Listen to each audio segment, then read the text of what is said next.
Pick for the gram.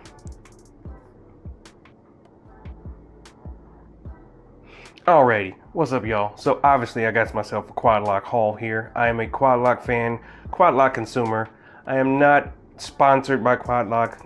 In fact, they don't even return my emails, but I do absolutely love their products. And if you've watched any of my previous videos, my phone charger is always in the front of my vehicle.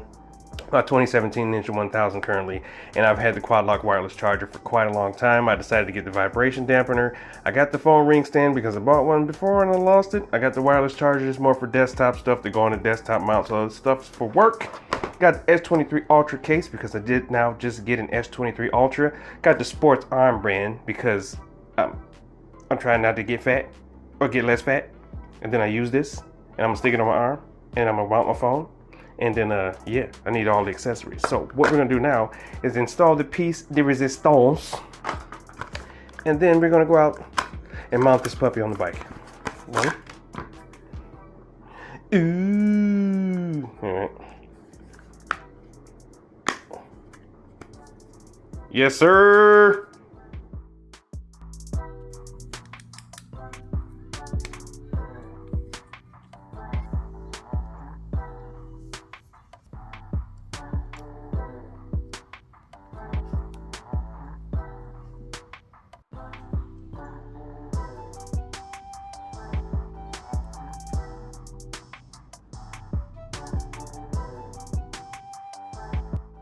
Alrighty, we are back from a fade, and I don't really think I needed an on-bike portion of this video because it's just a quick, simple install, replacing some parts I already had, but it's kind of like my style. I do some stuff at the house, I take it to the garage, we do an on-bike portion, so I felt that should just keep with my general theme of presentation.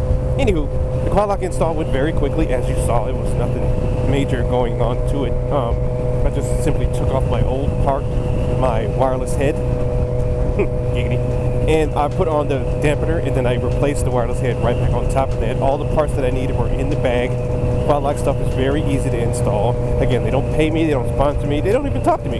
But I do stand behind their products, and I've never had a bad experience. If you've seen from any of my videos in the last couple of years, I want to say, there's been some form of quad lock product on my bike. My original was the ball mount, standard motorcycle mount. And then I went to the wireless head. And now I got the wireless head vibration dampener combo. As you can see, hopefully, I'm not sure how the new camera angle on the helmet is picking things up, but it seems to be moving a lot more than it used to. And I thought that was a big problem because visually it seems unstable, it seems wobbly. But then I thought about it. Like, if you ever sat in like a car with shitty suspension where it's too stiff and all the every bump you hit is just hitting you right in your coccyx, your tailbone, and then you get in a vehicle with a little softer suspension, you kind of bounce and sway more, a little bit, but you don't get that big oomph right in the tailbone. I think that's what it's doing. Obviously, it's supposed to absorb and dampen, decrease the amount of vibrations that go to the phone. It doesn't say it halts them all, but I don't want to shake up the innards of my device. I'm not too keen on shaking up innards unless I'm the innard shaker in the bedroom. You know what I'm saying? But this thing seems to be a lot less stable, but in actuality, it is safer because look at it. But it's not transferring directly to the phone, shaking up the camera, which is the most important thing on this phone, and it's not shaking up any of the other parts that would maybe become a little less waterproof after lots of vibrations. Like, there's certain seals on these phones that allow them to be waterproof up to like 10 feet or something like that.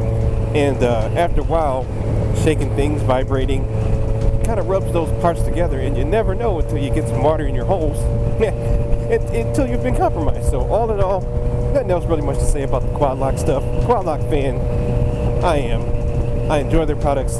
I use their products. I stand behind them, even though I'm still begging them to sponsor, brother. I like your stuff. Love me back.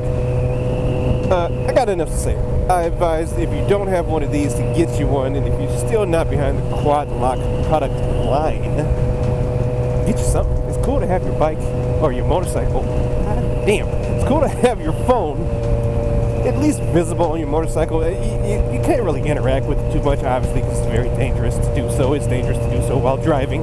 Cagers, pay attention. But if you had your GPS, I use an app for my GPS called Rever, which I'm going to review later.